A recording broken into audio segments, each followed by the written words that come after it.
Olá pessoal, hoje eu vou começar contando uma história. Recentemente eu tive uma conversa com um jovem profissional da área da saúde, ingressando na área da saúde, e cada um de nós ali teve a oportunidade de contar um pouquinho da sua experiência, da sua área de atuação. Então contei para ele que atuo na área tributária, o que eu faço aqui na Marcomin Advocacia, e esse jovem ele ficou surpreso, primeiro, com o sistema tributário nacional brasileiro, que tem uma reforma tributária em andamento atualmente, é um sistema complexo, que eu sempre comento aqui com vocês, e principalmente com a quantidade de tributos cobrados no nosso país. Para esse jovem ingressando no mercado de trabalho, que nunca teve contato com essa área, afinal seu curso é voltado à área da saúde, para ele, na cabeça dele, me chamou muita atenção isso, ele pensava que só tinha o imposto de renda. Na verdade não pensava, mas ele só sabia falar do imposto de renda, ele não conhecia nenhum outro tributo naquele momento, para ele exemplificar. Já tinha ouvido falar, mas não fazia ideia de quais eram. Então, pessoal, eu senti a necessidade de fazer um vídeo hoje contando para vocês, um pouco mais destinado, claro, ao público leigo, que não é contador, que não é advogado, que não estudou áreas aí que se voltam ao estudo e simplesmente comentar sobre os tributos como alguns profissionais da saúde. Então senti a necessidade de fazer esse vídeo. Eu vou contar para vocês quais são os principais tributos brasileiros, alguns deles. E com isso tenho certeza que vocês também poderão ter aí uma boa noção do sistema tributário nacional. Vamos lá?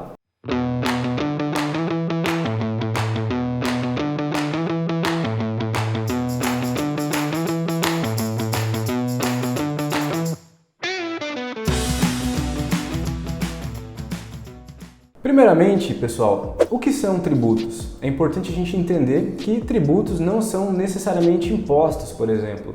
Tributos a gente pode entender como uma nomenclatura para descrever impostos, taxas e contribuições, esses três. Então, tributo não é só imposto, também é taxa e contribuição.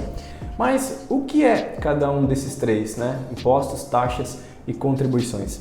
Bom, pessoal, impostos, de maneira geral, eles servem para financiamento de todos os serviços públicos, saúde, educação, segurança, infraestrutura.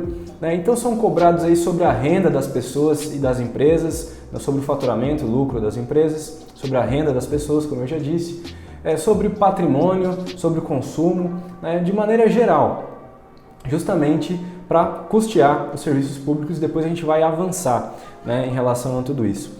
Em relação às taxas, são cobradas para manutenção de algum serviço público específico, como por exemplo a taxa de coleta de lixo, onde em muitas cidades ele é cobrado junto lá com o IPTU, que é um imposto, sim, mas que eu vou explicar depois para vocês, mas junto lá, nessa guia para aproveitar aquele boleto do IPTU, digamos, se coloca ali a taxa do lixo. Ou então às vezes vem na fatura de água, também para aproveitar o boleto da fatura de água, o que até em alguns casos é questionável, se coloca ali junto a taxa da coleta de lixo. Então é para algo específico, não de maneira geral como os impostos geralmente são em sua maioria. Essas são as taxas. Em relação às contribuições, pessoal, elas estão divididas em dois grupos. Primeiro, o especial, quando se destina a um determinado grupo, ou uma atividade, como por exemplo o INSS, o PIS, que eu vou falar um pouco para vocês depois sobre essas contribuições, ou como uma de melhoria, uma contribuição de melhoria. Digamos que determinada região ela foi asfaltada e os imóveis ali ao entorno daquela região foram valorizados, eles tiveram uma valorização. O meu imóvel valia 500 mil reais, mas agora toda a região foi asfaltada, foi feito um parque aqui em volta, Agora o meu imóvel super valorizou, ele está valendo 700, 800 mil reais. Então, o governo também tem esse direito de cobrar uma contribuição de melhoria, por esse acréscimo de valor que o patrimônio possa ter. Então, é uma outra espécie de contribuição, só para vocês entenderem. Eu acho que é bacana trazer essa informação. Bom, e quanto que o brasileiro paga de impostos, taxas, contribuições? São aí 73 espécies de tributos, pessoal, que contemplam todos esses três. E hoje eu vou falar de alguns para vocês aqui, dos principais, porque são muitos.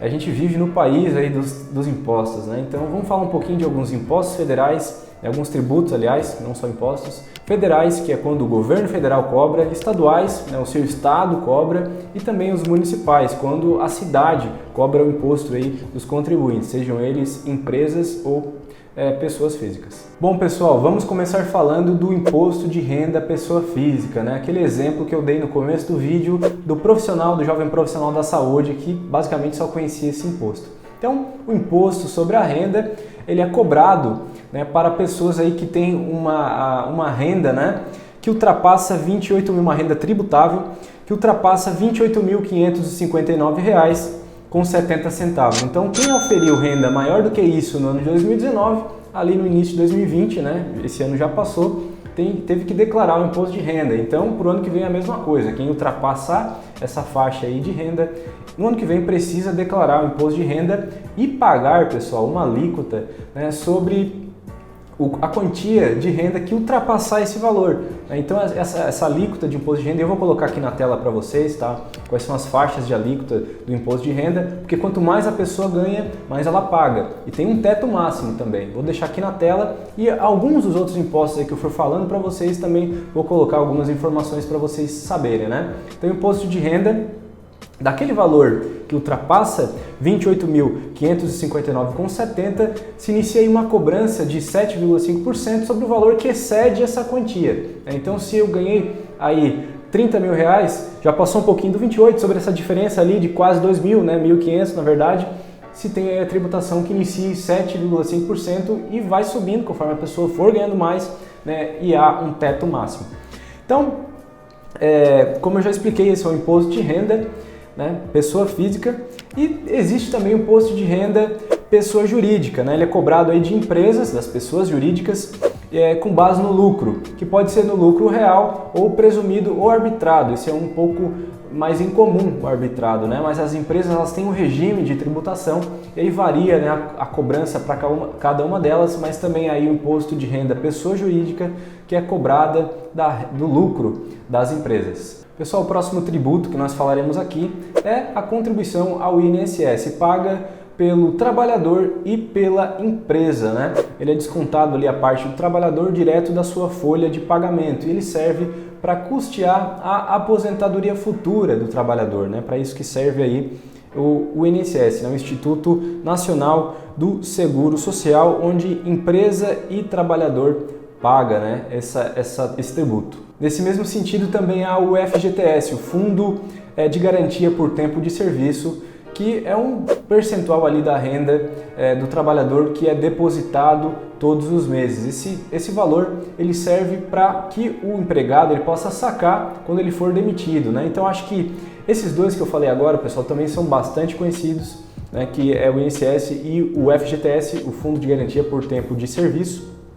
E esse valor, né, como muitos de vocês eu acredito que já saibam, depois a gente vai falar de alguns tributos mais incomuns, né, mas o FGTS ele pode ser sacado, né, também no caso de desastres naturais, né, dentre outras situações, além da demissão, é claro. Pessoal, os próximos tributos que eu vou conversar com vocês é o PIS e a COFINS, são duas contribuições.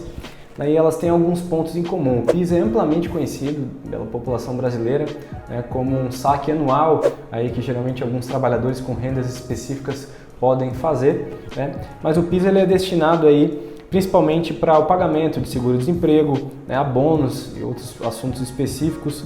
A COFINS ela é direcionada para programas de saúde, previdência e assistência social. Nem todas as empresas pagam, né, principalmente as do Simples Nacional, até tem as alíquotas lá embutidas. Porém, quem paga mesmo PIS e COFINS aí com alíquotas próprias são as empresas de lucro real, lucro presumido. E eles têm em comum, pessoal, que são tributos muito complicados para as empresas realizarem o seu pagamento, né? Tanto é que existe uma reforma tributária no Brasil atualmente e eles querem começar mudando, né, o sistema com a exclusão, né, excluindo aí o PIS e a COFINS, substituindo por um outro tributo mais simples de se cobrar. PIS e a COFINS aí existem vários formatos de cobrança que incluem créditos, né? E aí as empresas não sabem exatamente qual é o valor de PIS e COFINS que tem que pagar por conta de não conseguir identificar o que gera crédito ou não. E outras situações também em que não sabem o que vai na base de cálculo do PIS e da COFINS. Então, esses tributos aí geram muitas ações judiciais, inclusive, gente. As empresas pagam, mas não sabem se estão pagando certo, né, se estão pagando a mais. Então, às vezes as empresas processam o governo, às vezes o governo processa as empresas, porque as empresas não pagaram o PIS e a COFINS direito. Então, ele é um tributo aí muito complicado, né? Inclusive, como eu falei, já se visa até a extinção desses tributos aí de uma maneira urgente por conta de tudo isso. Bom, agora eu vou falar um pouquinho com vocês sobre o IPI, Imposto sobre Produtos Industrializados. Tudo que é industrializado, né? Uma indústria pega uma determinada matéria-prima e industrializa isso, aí é a incidência do IPI, Imposto sobre Produtos Industrializados. Aí eu anotei aqui para conversar com vocês vão lembrar desse tributo, muito no tempo, né, no governo, eu lembro do governo da Dilma e também do Lula. Principalmente aí havia isenção de IPI para carros novos, né, para incentivar a compra de carros novos. E os carros ficavam mais baratos naquela época. Talvez vocês devam lembrar, né? Só fiz um link aí para vocês lembrarem desse tributo em específico, porque nessa época eles ficaram muito conhecidos de toda a população brasileira. Agora eu vou falar um pouquinho do imposto de importação, outro imposto que existe aí no sistema tributário brasileiro. Então, quando se importa mercadorias de outros países, né, principalmente em grandes quantias, porque quando você compra pela internet ali abaixo às vezes de $50, né, não tem incidência de imposto de importação, superando isso muitas vezes já tem, mas a compra na internet não deixa de ser um bom exemplo também. Mas existe então a cobrança do imposto de importação, pessoal, né, de produtos aí importados de outros países. É interessante falar que esse imposto existe principalmente para proteger o mercado interno. Afinal, se não existisse a cobrança de imposto de importação, isso é o que a Receita, né, defende, o comércio interno ele estaria muito prejudicado. Afinal, os valores de fora, né, seriam muito mais baratos. Hoje a gente está com um dólar alto, mas às vezes mesmo com o imposto de importação, os produtos de fora trazendo para cá ficam mais baratos do que os produtos, né, que se trabalha aqui no mercado interno. Isso é uma curiosidade, também trouxe aí para debater para vocês e para vocês lembrarem, né, do imposto de importação, como é e como ele funciona. Na mesma linha, eu vou falar um pouquinho do IOF, o Imposto sobre Operações Financeiras. E na mesma linha eu digo do imposto de importação, porque o IOF se aplica muito em operações internacionais, né? Então, quando você compra o seu produto, né, da internet de outro país, você corre o risco de pagar o imposto de importação quando chega aqui, claro, a depender do valor dessa compra, né? E o IOF também vai ser um imposto aí que vai ser cobrado, porque houve ali uma transação financeira, né? Uma movimentação financeira. Então, atividades de câmbio, como essa que eu falei, de seguro, de crédito, né? Quando você pega um empréstimo no banco, você também paga o IOF. E imobiliárias, operações imobiliárias também aí estão sujeitas à cobrança desse imposto de operações financeiras, o IOF. Para finalizar, um último exemplo, existem muito mais, né? Mas um último exemplo de imposto federal, pessoal. Todos esses impostos que eu estava falando com vocês são impostos federais. Existe aí o ITR, é o Imposto sobre a Propriedade Territorial Rural. E o próprio nome sugere, ele é cobrado sobre as propriedades rurais, né? Você tem uma fazenda, por exemplo, que não está localizada na cidade, está lá na área rural, né? Não se tem cobrança de IPTU sobre ela, que eu vou falar um pouquinho depois, mas sim se tem uma cobrança de ITR, né? O Imposto é sobre a Propriedade Territorial Rural. Bom pessoal, agora continuaremos aqui falando um pouquinho sobre os tributos estaduais, como funcionam alguns deles. Começando pelo principal, que é o ICMS, o Imposto sobre a Circulação de Mercadorias e Serviços. Bom, no ato de compra, venda e circulação de mercadorias, né, há essa cobrança aí por parte dos estados do ICMS. Destaca aí que não é só sobre a compra, né, e venda de mercadorias, uma transportadora que também presta serviços, né, que circula a mercadoria, também paga o ICMS. Ele varia de estado para estado. Isso também, anotei aqui uma curiosidade para falar para vocês, gera a guerra fiscal. Isso é muito comum e é um problema do sistema tributário brasileiro, porque em um estado às vezes se cobra ICMS na alíquota de 8%, em outro se cobra 12%, em outro 18%. Então muitas vezes as empresas elas se deslocam de um estado que paga 18% para um estado que paga 12 ou 8% para pagar menos ICMS. Então fica essa briga entre os estados, um cobrando menos ICMS com o outro para tentar atrair as empresas, né, muitas vezes, e isso é chamado de guerra fiscal. Isso acontece muito com o ICMS. Continuando aqui, falaremos de um outro tributo que é o IPVA. Esse é bastante conhecido da população brasileira. É o Imposto sobre a Propriedade de Veículos Automotores. O O IPVA ele é cobrado aí por todo o país, né? A sua alíquota varia de estado para estado e o valor do recurso, né, levantado aí da cobrança dos IPVAs ele é dividido com o estado onde o veículo está localizado e também com a cidade onde o veículo é emplacado. Uma curiosidade sobre o IPVA que eu trouxe aqui é que ele não é cobrado, pessoal, sobre embarcações, né, barcos e sobre aviões, aeronaves. Então isso é um pouco polêmico do sistema tributário brasileiro hoje. Algumas reformas tributárias aí já pensam em mudar isso, cobrar IPVA também sobre aviões, né, embarcações. Afinal, é muito comum que esses outros tipos de bens, né, barcos, principalmente aviões, superem muito aí, né, o valor de veículos terrestres, né, automotores. Então há esse projeto aí em andamento também. Para finalizar, né, um tributo estadual, o ITCMD, Imposto sobre Transmissão Causa Morte. Então, acontece muito no caso de doações, né, ou heranças, quando alguém falece e transmite esse bem para um herdeiro, né, para um filho, para um familiar. Então, quando há transmissão desses bens, há cobrança aí também, né, desse tributo, esse imposto estadual que é o ITCMD. Para finalizar, vou trazer aqui mais 3 tributos, desta vez municipais, pessoal, começando pelo IPTU. Né? Amplamente conhecida essa sigla, por mais que nem todos saibam exatamente o que é o IPTU, mas tenho certeza que quem paga conhece muito bem, né? Você que é chefe de família aí, que recebe lá o carnê do IPTU anualmente para fazer o pagamento, sabe muito bem do que se trata esse tributo, né, meu amigo? Mas o vídeo também é para o público em geral. O IPTU, pessoal, é a cobrança, é o imposto aí municipal que é cobrado sobre as propriedades que estão localizadas na área urbana, diferentemente do ITR, que eu mencionei anteriormente, que é o imposto sobre a propriedade territorial rural.